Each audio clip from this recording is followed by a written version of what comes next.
अस्सलामुअलैकुम एवरीवन, आप सबको रमज़ान नशरियात में खुशामदीद कहते हैं और एक बार फिर से रमज़ानुल मुबारक की बहुत सारी मुबारकबाद। और वक्त कैसे गुजरता जा रहा है ये तो बिल्कुल समझ से बाहर है। बड़ी बाबरकत घड़ियाँ थी जो कि ऐसे हाथ से फिसल रही हैं और जितनी बरकतें हैं उस महीने में समेट सकते हैं हम समेट लें, क्योंकि चंद ही दिन बाकी हैं। बिल्कुल ऐसे ही है। तमाम अहबाब को मेरी जानिब से अस्सलामु अलैकुम। आज 22वां रोज़ा है और ये बाबरकत घड़ियाँ जो हैं अपने इख्तिताम की तरफ बढ़ रही हैं बड़ी तेज़ी के साथ। और मेरा ख्याल है कि 6, 7 या 8 मैक्सिमम रोज़े जो हैं वो होंगे। तो अल्लाह ताला हमें इन रोज़ों में अपने ये जो अमाल हैं उनको बेहतर अंदाज में करने की तौफीक अता फ़रमाए और इस रमज़ान को इस अंदाज में हम जो है गुजारें कि ये रमज़ान हमारे लिए शफ़ात का बाइस बने।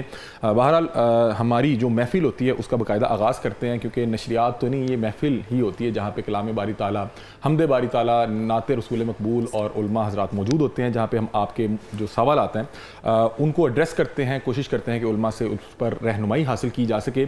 आज का टॉपिक बड़ा अहम है। आज हमने सूद और सूद की किस्में और इसके नुकसानात उस हवाले से बात करेंगे। उलमा को हमने दावत दे रखी है और सबसे पहले मेरे ख्याल में तारुफ़ ही करवा देता हूँ कि हमारे साथ मौजूद हैं डॉक्टर वकास जाफिर साहब, जिनका सफ़र हमारे साथ पहले रोज़े से चलता आ रहा है और बहुत शुक्रिया डॉक्टर साहब। उसके अलावा हमारे साथ मुफ्ती मोहम्मद कासिम साहब मौजूद हैं, ये भी आज सूद के हवाले से हमारी रहनुमाई फरमाएंगे। उसके अलावा नवीद अकरम भाई हमारे साथ मौजूद हैं और ये अपनी खूबसूरत आवाज़ में वक्तन फ़वक्तन हमदे बारी ताला और नाते रसूल मकबूल पेश करेंगे। उसके अलावा समरा ज़फ़र मौजूद हैं, हमारी बहन हमें नाते रसूल मकबूल सुनाएंगी। उसके अलावा हमना शाहिद आज की ट्रांसमिशन में मौजूद हैं और अपनी खूबसूरत आवाज़ से हमारी महफिल को रौनक बख्शेंगी। बाकायदा आगाज़ जो है मेरे ख्याल है हमदे बारी ताला से नवीद भाई को दावत दे देनी चाहिए। नवीद भाई बिस्मिल्लाह जी। मेरे मौला करम हो करम, मेरे मौला करम हो करम, मेरे मौला करम हो करम, मेरे मौला करम हो करम। तुझसे फरियाद करते हैं हम, तुझसे फरियाद करते हैं हम,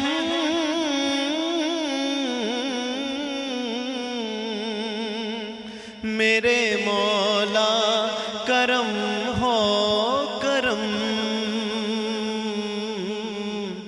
मेरे मौला करम हो करम, मौला मेरे मौला करम हो करम। बेकसों को सहारा मिले मौला, डूबतों को किनारा मिले, सर से तूफान पल में टले, जो तेरा एक इशारा मिले, तू जो कर दे मेहरबानियाँ, तू जो कर दे मेहरबानियाँ, दूर हो जाए हर एक गम, मेरे मौला करम हो करम, मौला मेरे मौला करम हो करम। ये ज़मीं और ये आसमां मौला तेरे कब्ज़े में है दो जहां, सब पे तू ही तो है मेहरबान, हम तेरे दर से जाए कहाँ, तू ही सुनता है सबकी सदा,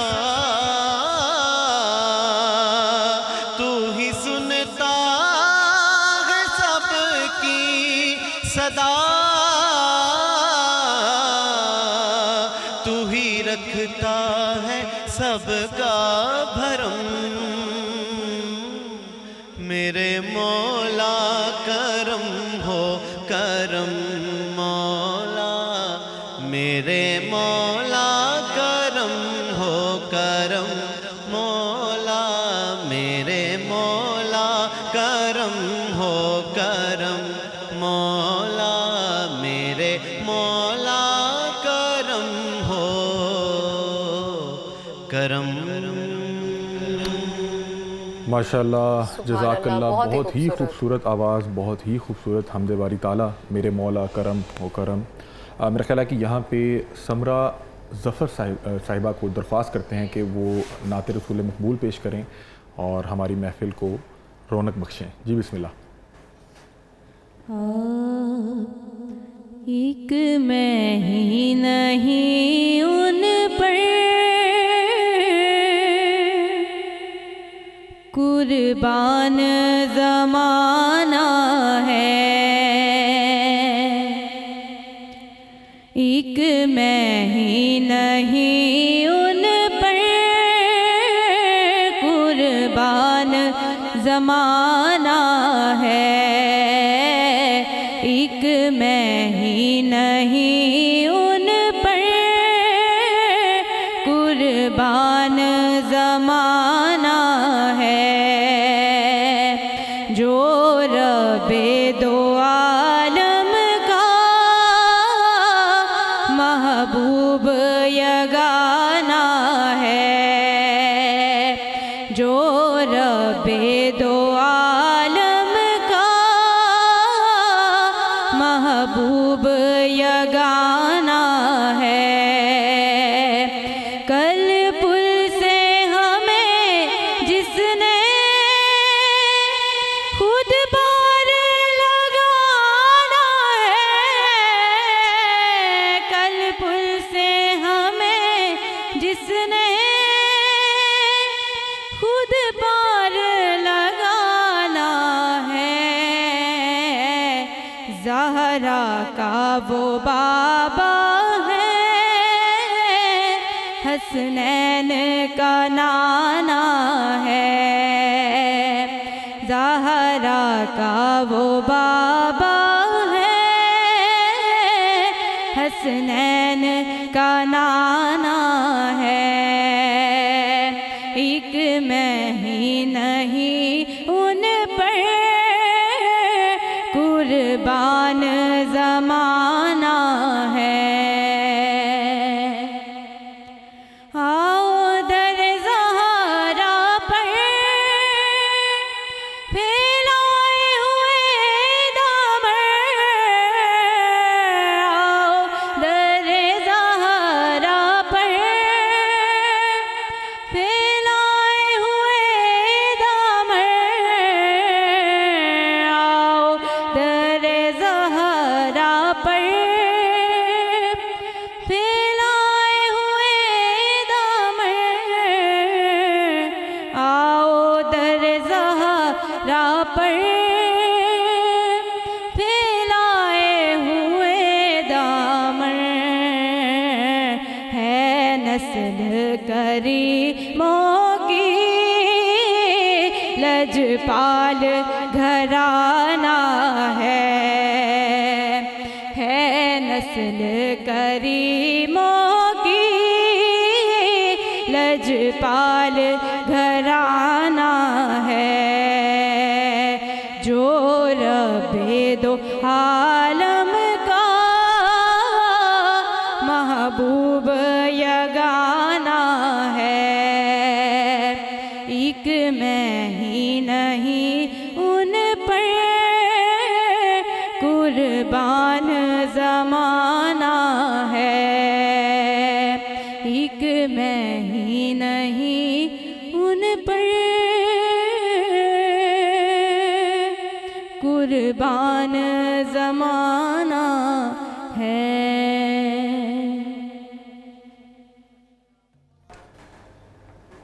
वेलकम बैक एवरीवन। नशरियात में आगे बढ़ते हैं और आज के मौजू पर आते हैं। आज का मौजू ऐसा मौजू है जिसको हम मॉडर्न जैसे जैसे होते जा रहे हैं, उन लानत भेजने वाली चीज़ों में से जिसे एक सूद कहा जाता है, वो हम इस तरह से इस्तेमाल कर रहे हैं कि हमें पता भी नहीं है।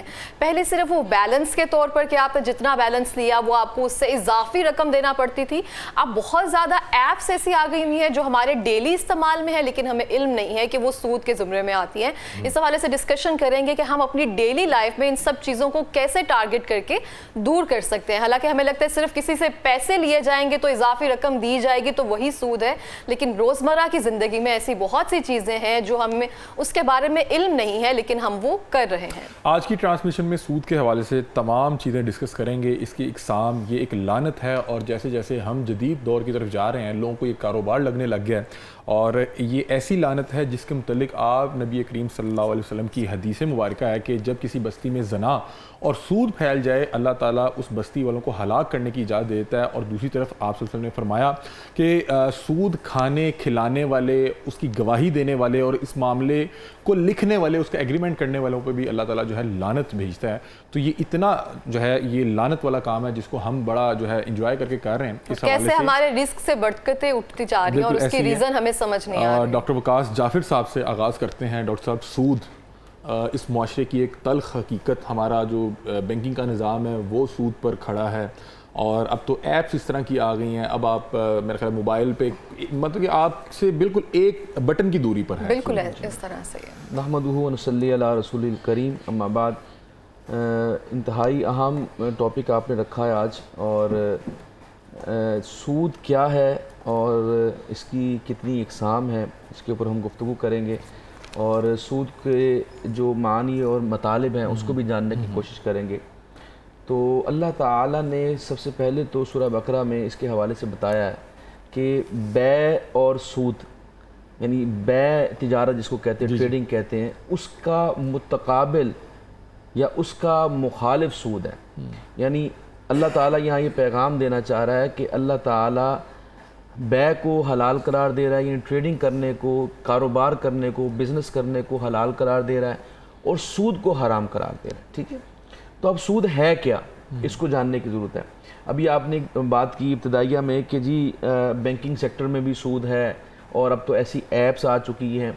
तो ये जान लीजिए कि ज़माना जाहलियत में, इस्लाम के आने से कबल भी इंडिविजुअली सतह के ऊपर सूद होता था। ठीक है, ठीक है।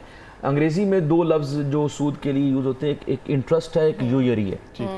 जो यूयरी था ये सबसे ज़्यादा वहाँ पे कॉमन था। यूयरी ये होता है कि आपकी जो असल रकम है वो वहीं पे ठहरी रहे और उसके ऊपर सूद इतना बढ़ जाए कि वो उस असल रकम से भी ज़्यादा हो जाए। मतलब अगर एक शख्स ने 100 रुपया उधार ले लिया और उसने 100 रुपया लौटाना था, जो 1000 अब उसका 1000 सूद हो गया। आजकल जो ऐप्स बनी हुई हैं उसके अंदर ये चीज़ दोबारा वापस आ गई है कि एक बंदा वो छोटी छोटी कोई 10,000 रुपया या 1 लाख रुपया कर्जा देने की ऐप्स हैं। हमने इस पर प्रोग्राम भी किया कि ये जो आसान अक़सात पे कर्जा, ये आप लोगों का डाटा हासिल कर लेते हैं, आप लोगों को ब्लैकमेल भी करते हैं, आपको सूद जो है वापस भी करना पड़ता है। एक तो सूद अल्लाह ताला की लानत, फिर आपका डाटा लेके आपको ब्लैकमेल करते हैं। तो खुदा का वास्ता इस तरह की जो ऑनलाइन ऐप्स हैं जो आपको कर्जा दे रहे होते हैं, इन पे जो है बिल्कुल गौर व फिक्र ना और करें। ये मुझे लगता है एडिक्शन हो जाती है। आपको लगता है उधार पैसे लेने इन ऐप से ले लिया जाए, चलो 1000-500 एक्स्ट्रा ही जाना है, वो करते करते हम कहाँ पहुंच जाते हैं, बहुत ज़्यादा बढ़ जाता है। Exactly. तो इसी टर्म को यूयरी कहते हैं। ठीक है, इसको अरबी ज़ुबान में रिबाउल फजल कहते हैं। ठीक है, और एक है रिबाउल नसिया जिसको इंटरेस्ट कहते हैं, जिसमें ये है कि उधार के ऊपर जो चीज़ है, नकद में वो चीज़ डिफरेंट हो और उधार के ऊपर जो चीज़ है वो महंगी ले लें। ठीक है, ये भी सूद के ज़िम्मे में, बिल्कुल सूद के ज़िम्मे में आता है। ये तो आजकल बड़ी आम है, कॉमन है कारोबार में। जी मैं बताता हूँ जिसमें। अच्छा, इसमें जो समझने की ज़रूरत है, जो नाजरीन को नहीं समझ में, जो हमें जानने की ज़रूरत है, आका अलैहिस्सलाम ने बुखारी के अंदर एक रिवायत आती और आका अलैहिस्सलाम ने बड़ी वजाहत के साथ सूद को मेंशन किया।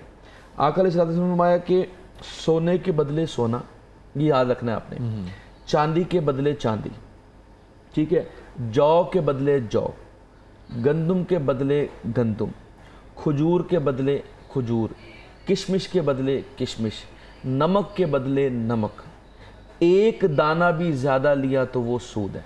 ओके। ठीक है। अच्छा, अब आपने इस चीज़ को समझना है इसको कि ये क्यों आका अलैहिस्सलाम ने फरमाया, इन चीज़ों को इस चीज़ों को मेंशन। ठीक है। इन चीज़ों के अंदर आपकी ये सारी कमोडिटीज़ आ जाएंगी। ठीक है। मिसाल तौर पे अगर आप सोने और चांदी की बात करें तो रुपीस, हर तरह की करेंसी, हर किस्म की करेंसी और जितने भी चीज़ें जो करेंसी के तौर पे यूज़ हो सकती हैं माल को एक्सचेंज करने के लिए, एक्सचेंज के लिए, वो चीज़ें आ गई, सोना चांदी और करेंसी। ठीक है। वो इसमें शामिल हो गई। ठीक हो गया। उसके बाद आका अलैहिस्सलाम ने फरमाया जौ, यानी जितनी भी जिन्स हैं, मतलब जितनी भी फसलें हैं, उनमें अगर आप ज़्यादा लेंगे तो वो, क्योंकि ये ज़्यादा बेसिक नेसेसिटीज़ है ना, जी, बिल्कुल ऐसा। हमारे यहाँ कॉमनली यूज होता है। इसमें अब जौ के सरबराह जितनी अजनास हैं, उसमें गंदम आ गई, चावल आ गए, जितनी हर तरह मकई की। आ गई, हर किस्म में, उसमें ज़्यादा लेना वो सूद है। फिर आका अलैहिस्सलाम ने फरमाया किशमिश। अब किशमिश का जिक्र करके हुजूर अकरम सल्लल्लाहु अलैहि वसल्लम तमाम फलों को इसमें शामिल कर रहे हैं। ठीक है। उसके बाद उन्होंने फरमाया नमक। तो जितने भी आपकी खाने पीने के मसाले, नमकियात, मसाला जात है, जो कुछ भी है इसमें, आपकी ये हल्दी आ गई, रोजमर्रा की जिंदगी में जितनी कितनी भी अशिया, अशिया हैं। इनके ऊपर ज्यादा लेना जो है वो सूद है। ये एक तरह से हर चीज़ के नहीं, हवाले अब आपको उसका हवाला देता हूँ। मिसाल के तौर पर खैबर के मौका पर एक सहाबी आए थे और वो कहते हैं या रसूलल्लाह, ये देखिए ना, मैंने ये 2 किलो जरा अदना हालत की जो गंदम थी, सॉरी खजूर थी, ये मैंने जो है दे के 1 किलो आला खजूर ले ली। हुजूर ने फरमाया ये तो सूद है। ये भी सूद है। मतलब आका अलैहिस्सलाम से पूछा गया, मिसाल के तौर पे आपको नहीं लगेगा ये सूद के एक चीज़ 100 रुपये किलो है और एक खजूर जो है 200 रुपये किलो है, तो जो 100 रुपये वाली अगर आप 2 किलो दे दें और 1 किलो लेना तो ये तो बराबर हो गया, क्योंकि जिन्स सेम है इसलिए वो सूद है। अब उलमा ने जो बात कही है कि इसमें 2 चीज़ें बड़ी इंपॉर्टेंट है जिसको समझने की जरूरत है, नाज़रीन को भी समझने की। अगर एक किस्म की जिन्स हो और एक किस्म की वैल्यू जिसको कदर कहते हैं, यानी जिसको नाप तोल में बराबर तोला जाता है, यानी किसी चीज़ को दर्जन में काउंट किया जाता है, किसी को तोला जाता है, तो जिस तरह अगर कैटर सेम है, जिन्स भी सेम है और उसको तोलने का तरीकाकार भी सेम है, उसके अंदर थोड़ा सा भी ज्यादा लेंगे तो वो सूद शुमार होगा। मतलब कि जैसे आपने खजूर की मिसाल दी। अब साहबी ने उनसे पूछा, साहबी ने उनसे अर्ज किया, या रसूलल्लाह फिर इसका हल क्या था? हुजूर ने फरमाया इसको तुम मार्केट में बेचते, उससे पैसे वसूल करते, फिर खरीदते तो फिर ये सूद नहीं होना। अच्छा, मेरे जहन में एक एग्जांपल आ रही है, इससे रेलेवेंट मे बी नोट। तो हम देखते हैं एक बहुत सारे लोग ना स्कीम्स निकालते हैं रमजानुल मुबारक के महीनों में या वैसे कि ये वाले मैट्रेस हैं, ये वाली चीजें हैं, पुराना देकर आप नया ले जाएं, तो ये भी उसी जुमरे में आता है। अगर हम उस पे पैसे अगर वो ले ले और कंपनी, तो वो क्या सूद के जुमरे में नहीं आएगा? तो वो कंपनी आपसे जो पुराना मैटर है उसकी कीमत तय करती है और वो कहती है कि ये मैं इतने रुपए में वापस ले रहा हूँ, ले रही हूँ, और इतने पैसे आपको, ये चीज मेरी, ये मैं 100 रुपए में वापस ले रहा हूँ और ये मेरी प्रोडक्ट 300 रुपए की, आप 200 रुपए और दे दें, ये चीज है। लेकिन अगर कोई लमसम मालूम ही नहीं है और वो जिन्स सेम है तो इस चीज से मना किया गया। इसमें अब आप देख लीजिए ना कि हुजूर अकरम सल्लल्लाहु अलैहि वसल्लम ने ऊँटों के अंदर सेम जिन्स है, लेकिन क्योंकि उनकी वैल्यू सेम नहीं होती, आप 2 ऊँट एक जैसे नहीं हो सकते क्योंकि डिफरेंट है, तो आका अलैहिस्सलाम ने ऐसे किया कि आप 2 ऊँट दे के एक भी ले सकते हैं, 1 ऊँट दे के 2 ले सकते हैं, तो वो सूद नहीं है। जी जी, जो हम इजी लोड करवाते हैं, जो बैलेंस लेते हैं, उनके भी हम लोन ले लेते हैं, वो लोन जो है वो सूद में नहीं आता। नहीं, हम लोन लेते हैं, जब उसको वापस करना पड़ता है तो इजाफी रकम वो एक अलग चीज है। वो यह कि अगर आपसे वो कहते हैं कि मैं आपको, कंपनी कहती है कि 100 रुपए का आपको एडवांस या 30 रुपए का मैं एडवांस देता हूं, और जब वो वापस लेती है तो 40 रुपए, वो सूद नहीं है, उसको सूद नहीं कहते, वो आपसे अपनी सर्विसेज चार्ज कर रहे हैं। वो सूद और है कि जो फर्ज करें, आप बहुत सारी कंपनीज हैं जो आपको बैलेंस दे देती हैं कि मैं आपको इतनी लिमिट है कि 10,000 रुपये आप जो है वो आप हमसे लोन ले सकते हैं, फिर आपको वापस करना पड़ेगा, वो सूद के जुमरे में है। उसमें अगर आपको ज्यादा पैसे, उसकी वजह ये है मेरी बहन कि आप जो उनसे ले रहे हैं ना, वो आप उनसे बैलेंस ले रहे हैं, करेंसी नहीं ले रहे, आप उसको निकलवा नहीं सकती। मतलब जो एडवांस आपको आया 30 रुपए का, वो एडवांस आया। अच्छा, हम देखते हैं जैज़ कैश ऐप या इस तरह से ऐप्स हैं, वो आपको देती हैं इतनी लिमिटेड अमाउंट में, मैंने 10,000 रुपया ले लिया है, वो 1,000 रुपया पर हफ्ता चार्ज करते हैं, तो मतलब कि 4 हफ्ते के बाद मुझे 4,000 रुपया उनको इजाफी देना पड़ेगा, मतलब कि 10,000 लिया तो अब मुझे इजाफी 14,000 रुपया देना पड़ेगा। इसी को इंटरेस्ट कहते हैं। मेरा ख्याल है कि मुफ्ती मोहम्मद कासिम साहब को भी शामिल गुफ्तगू कर लेते हैं। मुझे बताएं कि आजकल हर शख्स कहता है कि आसान के साथ पे चीज़ें खरीद लें, टीवी ले लें, मशीन ले लें, तमाम जो ये जहेज़ का सामान है हमसे ले लें किस्तों पे। क्या किस्तें भी सूद में होंगी? क्योंकि अगर आप वहाँ पे नगद जाके वो पैकेज खरीदते हैं, हो सकता है कि उसकी कीमत 50,000 रुपये हो, जब आप उसे कहते हैं कि मैं इसको सुकून से 3 या 4 साल में दूंगा, जैसे गाड़ी किस्तों पे ली जाती है, तो उसके साथ आपको कोई 1, 2, 3, 4 लाख जो है आपको इजाफी देना पड़ता है, क्या वो भी सूद के ज़िम्मे में आएगा? बिस्मिल्लाहिर्रहमानिर्रहीम अल्हम्दुलिल्लाहि रब्बिल आलमीन वस्सलातु वस्सलामु अला सय्यिदिल अंबिया वल मुरसलीन। नहीं, बिल्कुल जिस तरह आपने बताया कि इंस्टॉलमेंट पर अगर हम कोई चीज़ परचेज़ करते हैं, फॉर एग्जांपल मोबाइल है, उसकी एक्चुअल जो प्राइस है वो 40 लाख है, फॉर एग्जांपल 40,000 है, और अगर हम इंस्टॉलमेंट पर परचेज़ करते हैं तो वो 45,000 पे है। और जो 5,000 वो सर्विस चार्जेस हम कहेंगे। क्यों? वो सर्विस वो हमें फैसिलिटेट कर सेम नहीं पैसे के बदले मोबाइल जा रहा है, उस पर तो अच्छा, डिबेट हो concept गई, हुआ है। कंप्लीट डिबेट हो गई है। ठीक है। वो हमसे जो 5,000 एक्स्ट्रा चार्ज कर रहे हैं वो सर्विस चार्जेस हैं। वो हम उन्हें 5,000 10,000 जो है वो सर्विस चार्जेस पे करेंगे। हाँ, यहाँ पर एक बात है, फॉर एग्जांपल मैं अपनी इंस्टॉलमेंट उन्हें नहीं दे सका, मैं कुछ क्राइसिस से गुजर रहा था, 1-2 महीने जो है मैंने अपनी इंस्टॉलमेंट सबमिट नहीं करवाई। अब वो जो मुझे फ़ाइन करेंगे उस पर, और जो फ़ाइन मुझे पे करना होगा, अब वो फ़ाइन जो है वो अपना बता देंगे कि आपने 1000 जो है आपने एक दिन के बाद, या 1000 जो है आपने वीक के बाद, एक महीने के बाद 1000-2000 जो है आपने पे करना है, तो हम उस फ़ाइन को उस मद में लेके आएंगे सूद में। हाँ जी बिल्कुल। लेकिन जो ये 5,000 वो अपने सर्विस चार्जेस रख रहे हैं, 10,000 सर्विस चार्जेस रख रहे हैं, वो इस चीज़ में सूद में शामिल ये है। सूद से कैसे मुख्तलिफ हुआ? पहले जी, तो मैं मुझे- एक इजाफा कर दूं, फिर अब कता कलामी की माफ़ी। देखिए, एक जो मैंने बताया ना कि जिन्स सेम होना ज़रूरी है। ठीक है। मैं पैसों के बदले पैसे ज़्यादा लूँगा ना, अगर मैं उनको एक ही किस्म की एक चीज़ दे रहा हूँ और उसके बदले में मैं ज़्यादा ले रहा हूँ तो वो सूद में आ जाएगा। अब एक जो किस्तों का कारोबार आज हो रहा है ना, ये भी सूद के जुमरे में आता है, जिस तरह ये कर रहे हैं। अच्छा, ठीक है। इस तरह आजकल ट्रेडिंग कर रहे हैं ना एक किस्तों वाले, ये भी सूद के जुमरे में आता है। उसकी वजह ये है कि हुजूर अकरम सल्लल्लाहु अलैहि वसल्लम ने फरमाया कि एक ही चीज़ की 2 कीमतें नहीं हो सकती। हाँ, एक ही वक्त में एक ही चीज़ की 2 कीमतें नहीं हो सकती। अगर 2 कीमतों वाली चीज़ हो तो जो सस्ती वाली है वो ले लो, ज़्यादा महंगी वाली लोगे तो वो सूद है। मिसाल तौर पे ये मोबाइल है, मैं जाता हूँ दुकान के ऊपर, मैं कहता हूँ ये मोबाइल कितने का है, वो कहते हैं ये 50,000 का। तो मैं कहूँगा अगर मैंने 6 माह की किस्तों में दूंगा तो आप कहते हैं 60,000 रुपये का। अगर मैं कहूँ जी मैं 1 साल की किस्तों में दूंगा, कहेंगे 70,000 का है। उसके बाद 1.5-2 साल की तो 80,000 रुपये का। तो वो आपकी मुद्दत के पैसे बढ़ा रहा है। तो जो मुद्दत के पैसे ये बढ़ा रहा है, ये सूद है। अच्छा, फिर जी मैं उसका वाला सूद इसलिए उलमा ने ये कहा है कि जो लोग किस्तों का कारोबार करते हैं वो कैश का काम ना करें, नंबर 1। नंबर 2 कि वो एक प्रोडक्ट के ऊपर स्पेसिफाई हो जाएं, यानी वो ये है ना, ये मोबाइल है, इसकी ये किस्म है, वो कह जी मैंने 6 माह में देनी है और मैंने इतने की देनी है, और मैंने ना साल में देनी है आपको, ना मैंने 2 साल में, ये मेरी पॉलिसी ये है कि मैं 6 माह में दूंगा और मैं इतने की दूंगा। और फिर वो डन हो जाए, जैसे मुफ्ती साहब फरमा रहे थे कि डन हो जाए तो फिर उसके ऊपर जुर्माना भी नहीं कर सकते। अगर जुर्माना करेगा तो वो भी सूद में है। अच्छा, यहाँ पे फिर मुझे लगता है कि ये तो फिर ये है कि बस आप जो है आप अहकामात नहीं मानना चाह रहे और काम वही करना चाह रहे हैं। यहाँ पे आप गाड़ी लेने जाते हैं तो आपसे पूछा जाता है कि आप 1 साल में देना चाह रहे हैं, आप 3 साल में देना चाह रहे हैं, या 5 साल में देना चाह रहे हैं, 10 लाख बैंक लोन भी हाँ, लेते 10 हैं साल तो में सेम होता है। इंपॉर्टेंट बात वो ये है कि काइबर रेट का यूज होता है, शरह सूद का इस्तेमाल होता है। जिस तरह का शरह सूद होता है जिस वक्त चल रहा है, जब इंटरेस्ट रेट आजकल कम हुआ है, 12% पे आई थिंक हुआ है, तो जब 24% पे था तो वो किस्त का रेट बढ़ा देंगे, 24% पे कर देंगे। और जब वो, और एक और बड़ी अली भाई इसमें याद रखें कि जब चीज़ तय हो गई है तो उसमें इजाफा नहीं हो सकता। नहीं, अलावा साहब मैं आपसे पूछ रहा हूँ कि यहाँ पे जितने भी लोग एक साथ का काम कर रहे हैं उसमें वो बताते हैं कि अगर आप 6 महीने में अदा करेंगे तो ये रेट होगा, साल में करेंगे तो ये रेट होगा, तो आपने बता दिया कि सूद में आ गया।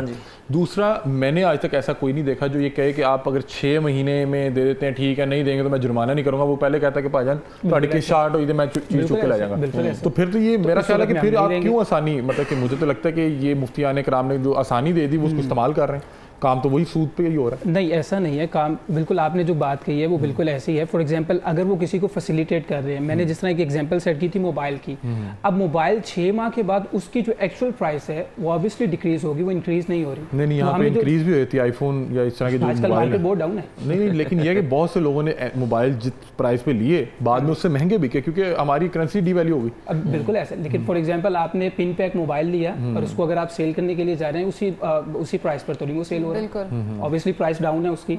और जो हमें वो 6 माह या 1 साल के लिए लिमिट जो हमें वो फैसिलिटेट कर रहे हैं, उस फैसिलिटेशन को अपनी सर्विस चार्जेस कंसीडर कर रहे हैं, और उस सर्विस चार्जेस के उसकी मद में हम उसको जायज़ कहते हैं। ठीक है, इस पर मज़ीद जो है आगे बात करते हैं। मेरा ख्याल है कि यहाँ पे हमारे साथ हमना शाहिद मौजूद हैं और वो सूद की बातें सुन के परेशान हो रही हैं। उकाड़ा से आई हैं और इनकी वालदा इनके साथ उकाड़ा से सफ़र करके आई हैं। इनकी वालदा की बड़ी मेहनत है कि अपनी बच्ची को यहाँ पे लेकर आई और वो इतनी खूबसूरत अंदाज़ में नात शरीफ पढ़ती है। पहले भी एक ट्रांसमिशन में हमारा हिस्सा बनी। हमना बेटा, आप नात रसूल मकबूल जो है पेश करें और हमारी महफिल में चार चांद लगाएं। जी बिस्मिल्लाह। जा जिंदगी मदीने से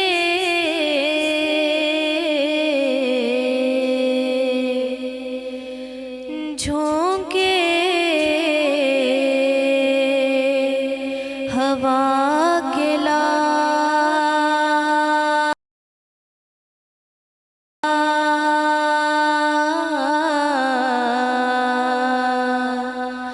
शायद हुजूर हमसे खफा है मना के ला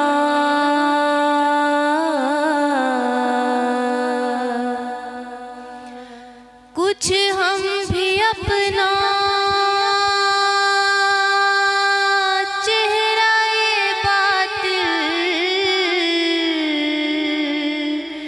संवार लें,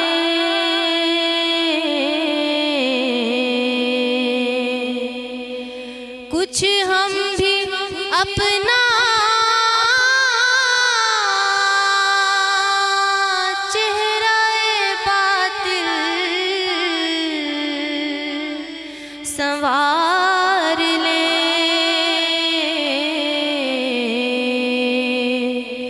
बू बकर के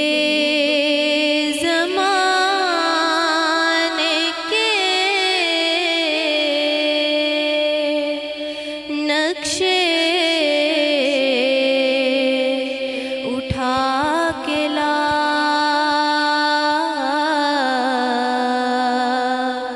शायद हुजूर हमसे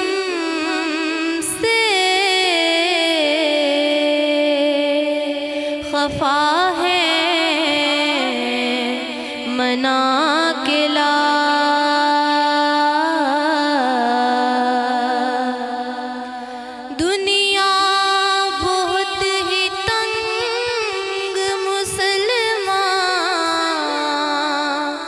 पे हो गई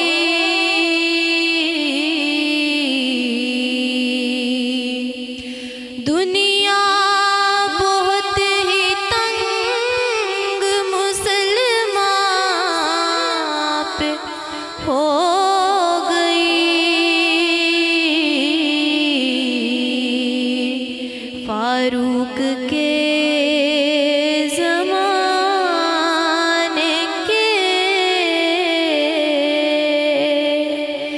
नक्शे उठा के ला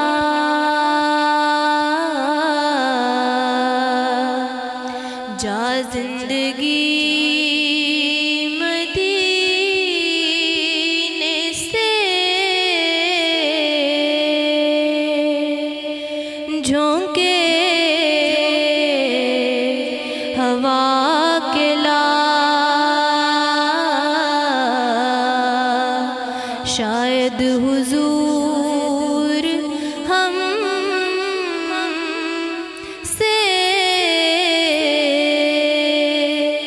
खफा है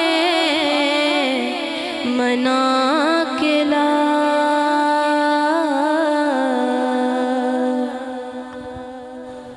बहुत खूबसूरत माशाल्लाह। हमने आपकी आवाज़ बहुत खूबसूरत है। अल्लाह पाक आपको सलामत रखे। आमीन, और आमीन। हमें अपने बच्चियों को सेम तरबियत देना चाहिए और हर मुझे लगता है हुनर आना चाहिए उनको, हर चीज़ में उनको एक्सीलेंस होना चाहिए। तो टॉपिक में आगे बढ़ते हैं, लेकिन मेरा ख्याल है कि यहाँ पे एक ब्रेक ले लेते हैं, ब्रेक से वापस आते हैं और फिर मेरा ख्याल नहीं, हमारी प्रोडक्शन टीम का ख्याल है। जी शाहिद भाई का ख्याल है कि यहाँ पे ब्रेक ले लेते ली हैं जाए और ब्रेक के बाद इस अहम टॉपिक पे जो है तफसीली तौर पे गुफ्तगू करते हैं। हमारे साथ रहिए। वेलकम बैक नाज़रीन, आपको रमज़ान की लाइव नशरियात में एक बार फिर से खुश आमदीद कहते हैं। यहाँ पे वक्त हुआ है नात रसूल मकबूल का।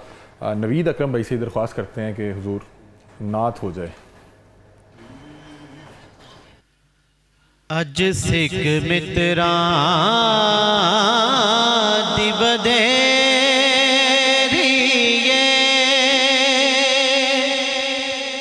क्यों दिलड़ी उदास गनेरी है।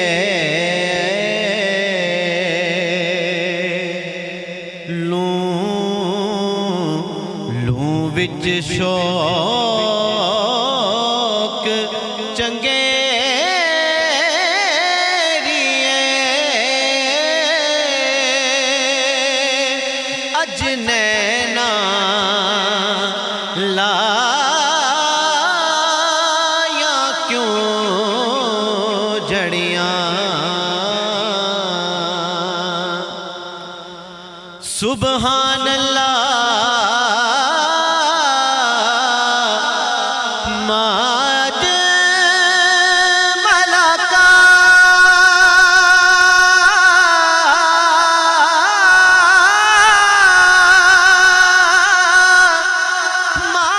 माहसना का माक मलका।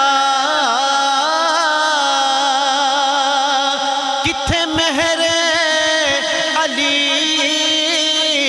किथे तेरी सना। गुस्ताख अखीं किथे जाड़ियां। सुबहान अल्लाह सुबहान अल्लाह सुबहान अल्लाह सुबहान अल्लाह। ते मुख चंद बदर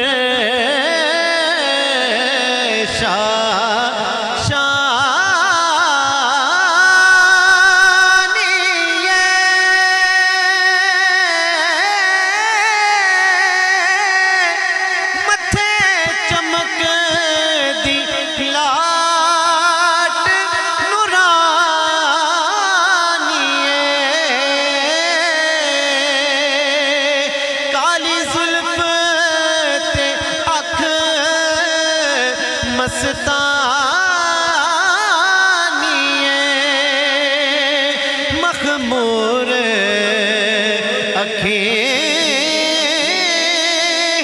मद भरियां। सुबहान अल्लाह सुबहान अल्लाह सुबहान अल्लाह सुबहान अल्लाह। ते ऐस सूरत नो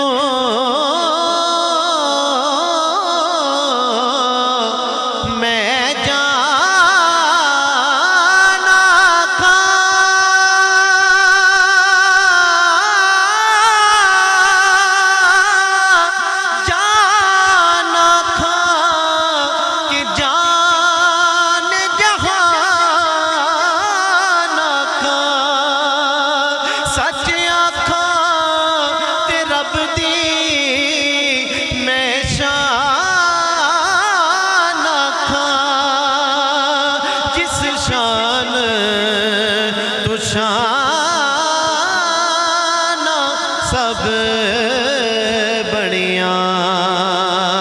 सुबहान अल्लाह सुबहान अल्लाह सुबहान अल्लाह सुबहान अल्लाह।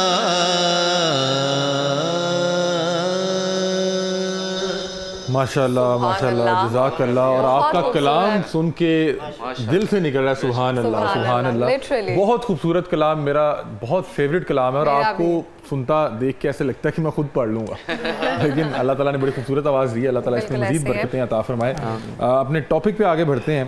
सूद पर बात हो रही है और सूद जो लोग लेते हैं वो इसको तजारत कहते हैं, कारोबार समझते हैं और बड़े फ़खरी अंदाज में लोगों को बताते हैं कि जी हम तो जी वो दिया था तो इतना आ गया। लेकिन मैंने अपने जितने भी इर्द गिर्द या लोगों को देखा है जो भी सूद के कारोबार में ज़ाहरन मुलव्विस है, जो ना भी बता कर है, हमें पता है उस घर को मैंने कभी आबाद नहीं देखा। वो कहीं ना कहीं परेशानी में या उनका एंड या दरमियान में जो है ना वो कहीं ना कहीं ख़राब है। डॉक्टर साहब, सूद लोगों को इतना बड़ा जुर्म क्यों नहीं लगता? पहली बात तो ये है कि जैसे बहन कह रही हैं, इसके भी दो किस्में हैं लोगों की। देखिए, ईमान का और इसके हलाल का बड़ा गहरा ताल्लुक। बेशक। जिस घरों के अंदर हराम जाता है सूद की शक्ल में या दूसरे ज़राए से अगर हराम जाता है और वो फल फूल रहा है, तो ऐसे भी घर मैंने देखे हैं जो कहते हैं जनाब ये बंदा तो 2 नंबर काम करता है और बड़ा, लेकिन शुरू में तो सबको लगता है। उसकी वजह बताता हूँ मैं आपको, ये दोनों एक जगह जमा नहीं हो सकते। जब ईमान चला जाता है ना तो फिर फ्लोरिश होता है सूद, और जहाँ पर ईमान होता है ना वो घर बर्बाद हो जाते हैं, क्योंकि अल्लाह ताला नहीं चाहता कि उनको क़यामत वाले दिन सज़ा दे। तो सूद के में लोग बर्बाद होते हुए देखे हैं।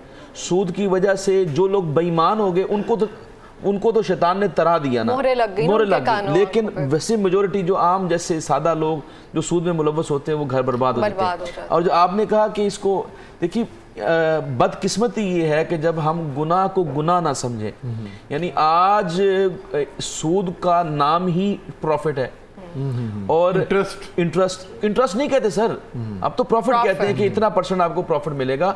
और दूसरी चीज़ जो अहम है, जो मैं उन बुजुर्गों से कहूँगा कि जो लोग पेंशनर हैं या जिन लोगों ने किसी अपना इंस्टीट्यूशन के अंदर किसी डिपार्टमेंट में काम किया है, वो लोग बेचारे, मुझे हैरानगी होती है कि आपकी उम्र 60 साल या 65 साल हो गई है, अब आप रिटायर्ड हो गए हैं और वो पैसा उठा के कौमी बचत स्कीम में डाल देते हैं कि जनाब वो अब जो है हमारा जो सिलसिला चलता रहेगा या मुझे जो है इसमें से प्रॉफिट आता रहेगा। खुदा के बंदे 60 साल तुमने गुजार दिए, अब आप अल्लाह के तुझे रिस्क दिया, अब जो है वो आपने उसमें डाल दिए पैसे। तो कितनी यानी बर्बादी वाली बात है कि जब बंदा कब्र की तरफ जा रहा है और जो है इंसान जो है वो हराम की तरफ चला जाए, और वो एक ऐसा बीज बो के जा रहा है कि हो सकता है कि वो वहीं पे पड़ा रहे, उसकी औलाद खाती रहेगी आगे, वो तो सर वो उसने भुगतना तो उसने ही है ना। अच्छा, आपको मैं सिर्फ इसकी जो इंटेंसिटी है सूद की वो मैं आपको बता दूं। एक तो अल्लाह ताला ने कुरान पाक में फरमाया बिहरबी मिनल्लाहि व रसूली, ये अल्लाह और उसके रसूल से जंग है और कोई इंसान अल्लाह और उसके रसूल से जंग करके जीत नहीं सकता। नंबर 1। नहीं सर, मैं आगे सुनिए अली भाई, हुजूर अकरम सल्लल्लाहु अलैहि वसल्लम ने फरमाया कि सूद के गुनाह के 70 दर्जे हैं। इसके लेवल हैं, 70 लेवल हैं। इसका सबसे निचला लेवल अपनी वालिदा से निकाह करना है। अस्तगफुरुल्लाह, ये आका अलैहिस्सलाम का फरमान है। तो आप उसका ऊपर वाला लेवल देखें क्या होगा। हुजूर ने फरमाया, मैं मेराज पर गया और मैंने देखा कि कोई बड़े बड़े पेटों, मटके जैसे पेट हैं और उनके अंदर सांप और बिच्छू फिर रहे हैं। तो मैंने पूछा जिब्रील से, ये कौन लोग हैं? तो हुजूर ने फरमाया, या रसूलल्लाह, ये आपकी उम्मत के, ये बात गौर से सुननी है, ये आपकी उम्मत के सूदखोर हैं। तो ये इतना कर्बनाक इसका अजाब है, तो जिसको हमने मजाक बनाया। अच्छा, मैं यहाँ पे जो है ना मुफ्ती साहब को भी शामिल गुफ्तगू करना चाह रहा हूँ। मुफ्ती साहब, ये जो पॉलिसीज़ हैं, उसके अलावा इंश्योरेंस हैं, इस हवाले से थोड़ा सा बता दें, क्योंकि यहाँ पर जो उन्होंने एजेंट रखा होता है वो आके आपको जब कहानी सुनाना शुरू करेगा, मस्जिद का मौलवी भी क्या बोलता होगा जो वो एजेंट कहानी सुनाएगा आपको।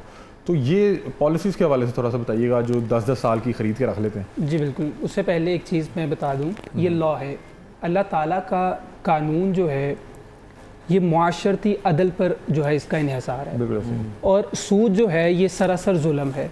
होता क्या है इसमें, क्या है, जो गरीब है वो गरीब तर होता चला जा रहा है और जो अमीर है वो अमीर तर होता चला जा रहा है। लेकिन दौर क्या है, हकीकतन देखा जाए तो ये माइशत को तबाह करने का एक सबब है, अल्लाह ताला से दूरी का सबब है। हो क्या रहा है, हम चाहते हैं कि हमारा माल ज़्यादा हो जाए और कोई इस चीज़ को नहीं देख रहा कि माल किस अंदाज में हम ज़्यादा कर रहे हैं, आया वो किसी का हक खा रहे हैं सूद के पॉइंट ऑफ व्यू से या किसी भी पॉइंट ऑफ व्यू से। अगर हम सही मानों में अपना माल ज़्यादा करना चाहते हैं, क्योंकि सूद, हर शख्स यही कहता है कि सूद इस वजह से वो ले रहा है, खैर सूद तो वर्ड नहीं यूज़ करते, इसके उन्होंने डिफरेंट वर्ड्स रखे हुए, इंटरेस्ट, प्रॉफिट, एग्जैक्टली, कि जी पैसे आते हुए नजर आ रहे हैं। हाँ जी, पैसे आते हुए नजर आ रहे हैं और मैं चाह रहा हूँ मेरा बैंक बैलेंस ज़्यादा हो जाए। लेकिन क्यों ना हम अल्लाह ताला से किताब रहमत से पूछते हैं, हम अपना बैंक बैलेंस ज़्यादा करना चाहते हैं, क्या तरीका है। अल्लाह ताला ने किताब रहमत में इरशाद फरमाया, यमहकुल्लाहु रिबा व युर्बिस सदाक़ात। अल्लाह ताला के साथ कारोबार करें, हाँ सबका खैरात बिल्कुल, करें। अल्लाह ताला फरमा रहे कि मैं सदकात को तुम्हारे बढ़ा दूंगा, लेकिन सूद जो है मैं उसे तबाह कर मैं दूंगा। उसे पॉलिसी और बीमा के हवाले से पूछना चाह रहा हूँ, क्योंकि ये हर दूसरे शख्स ने लिया है। तो ये बिल्कुल अल्लाह ताला के साथ ऐलान जंग है ना। बीमा भी सूद है, बिल्कुल ऐसे, इंश्योरेंस जितनी भी हैं जिस किस्म की भी हैं, हाँ जी बिल्कुल गाड़ी ऐसे, की इंश्योरेंस बिल्कुल ऐसे। वो भी सब। लेकिन इसमें इख्तलाफ है। मैं गाड़ी उसमें के बता देता हूँ, इंश्योरेंस में भी? उसमें इख्तिलाफ मैं बता रहा हूँ उसमें इख्तलाफ है। बहुत सी चीज़ें ऐसी हैं जो बगैर उसके, और बहुत सी कंट्रीज ऐसी हैं कि जहाँ पर इसके बगैर जो है कोई हम काम ही नहीं कर सकते। इसके बगैर कोई पहला स्टेप ही नहीं है। अगर देखा जाए एजुकेशन स्टूडेंट्स की तो वो भी नहीं है। अगर देखा जाए हमारे फंडामेंटल राइट्स हैं, बगैर इसके, इस बावजूद इसके है ही नहीं है। तो दीन ने फिर हमारे लिए रास्ता निकाला है, लेकिन रास्ता किन लोगों के लिए निकाला है? जो हकीकतन इसके हकदार है, जो मुस्तहिक है। मुस्तहिक इन सेंस के जो इसके मजबूर है, उसके बगैर, मजबूर हो गए ना, उसके बगैर उनकी जिंदगी है ही नहीं है। क्या रास्ता है? ये इसका इंतखाब, अच्छा ठीक इसका इंतखाब। लेकिन मैंने जिस तरह गुजारिश की, ये उन लोगों के लिए है जो मजबूर है, उनके पास इसके अलावा कोई और रास्ता मौजूद ही नहीं मैं है। डॉक्टर साहब आपसे पूछ रहा हूँ कि जो इंश्योरेंस किसी भी किस्म की है वो हराम है, वो सूद के ज़िम्मे में आती है? ऐसा नहीं। अच्छा, बात यह है कि जो चीज़ जानदार है, जैसे इंसान है या माल मवेशी हैं, इनकी इंश्योरेंस कोई इंसान इसकी जिम्मेदारी ले ही नहीं सकता, तो लिहाजा उसकी इंश्योरेंस हराम है। ठीक। अच्छा, अब जो चीज़ें जिसकी आपने कहा कि जिस तरह अपना गाड़ी की या किसी चीज़ की, जब पैसे रखवा देते हैं, हेल्थ इंश्योरेंस भी तो हम बाहर जाके करवाते हैं। हेल्थ इंश्योरेंस एक डिफरेंट चीज़ है, वो हराम है। हेल्थ इंश्योरेंस भी हराम है, लेकिन अगर बाहर कंट्रीज में जाया जाए तो पहले वो करवाई जाती ज़ाहिर है, है। वो तो अगर आप ज़ाहिर है, सिस्टम से मजबूर हैं जी, तो वो एक अल्लाह अलग माफ़ बात करने है। वाला। अच्छा, ये जो मैंने प्रोडक्ट्स की बात की है, उसमें भी उलमा ये कहते हैं कि जो शख्स इसकी जिम्मेदारी ले रहा है, जैसे सिक्योरिटी की जिम्मेदारी होती है, जैसे आजकल ट्रैकर सिस्टम आ गया है, उसके अंदर अगर वो ये जिम्मेदारी ले रहा है कि मैं इसका जिम्मेदार हूँ, कैमरे आजकल लगे हुए, सेटेलाइट के साथ उसको ताल्लुक होता है, प्रोडक्ट्स होती हैं, जैसे गाड़ी है उसको पता है कि वियर एंड टीयर भी होगी, तो उसके अंदर जो इंश्योरेंस ली जाती है वो जायज़ है। ठीक है। अच्छा, अब मैं एक और पॉइंट आपको बताना चाहता हूँ। जायज़ होगी? वो प्रोडक्ट है ना, अगर उस मतलब नहीं, वो एक शख्स कह रहा है कि अगर आपका अल्लाह की तरफ से भी नुकसान हो गया तो मैं आपको ऐसा नहीं माफ़ी कर दूंगा। वो उसी मैंने बताई है कि आजकल के दौर में जहाँ पे ट्रैकर सिस्टम मौजूद है, जहाँ पे वो उसके यानी चोरी हो जाती है, लेट्स सपोज, तो उसके अंदर वो उसकी रिस्पॉन्सिबिलिटी थी कि वो आपको गाड़ी को अल्लाह पे तवक्कल करना चाहिए, अल्लाह का हुक्म था। वो एक अलग मैटर है, वो तो एक अच्छा यानी लेकिन बैलेंस वो भी बात कहा होगी जाता है ना, घुटना बांध के तवक्कुल हाँ, किया तो जाए। हाँ। अगर जो सिक्योरिटी, जो इंश्योरेंस सिक्योरिटी देती है, वो चीज़ जायज़ है। ठीक है। अगर आंखें बंद करके वो बंदा बैठा है सिर्फ पैसे दे के कि जी आपकी गाड़ी ख़राब हो जाएगी तो मैं उसको अपना, ये है ना कि इंश्योरेंस में ये भी है कि आपकी गाड़ी अगर कहीं पे अल्लाह ना करे कि लग गई हादसाती तौर पे, तो वो आपको नहीं लगता कि वो तो अल्लाह की तरफ से उसकी वो जी, उसमें ये है, उसमें जो एक म्यूचुअल फंड की बात होती है ना, उसको म्यूचुअल फंड में लेंगे कि 100 या 1000 के करीब जो कस्टमर्स हैं उनकी गाड़ियां हैं, तो वो सब एक म्यूचुअल फंड के अंदर पैसे जमा करा रहे हैं कि भाई अगर इनका नुकसान हो गया तो वो सारे वो बंदे जो है ना रजा करार तौर पर देंगे। वो चीज़ ये इसको कहते हैं तकाफुल, इसको कहते हैं तकाफुल। जो तकाफुल एक इस्लामिक टर्म आई है, जो इंश्योरेंस की इस्लामिक टर्म है, तकाफुल करना जायज़ है।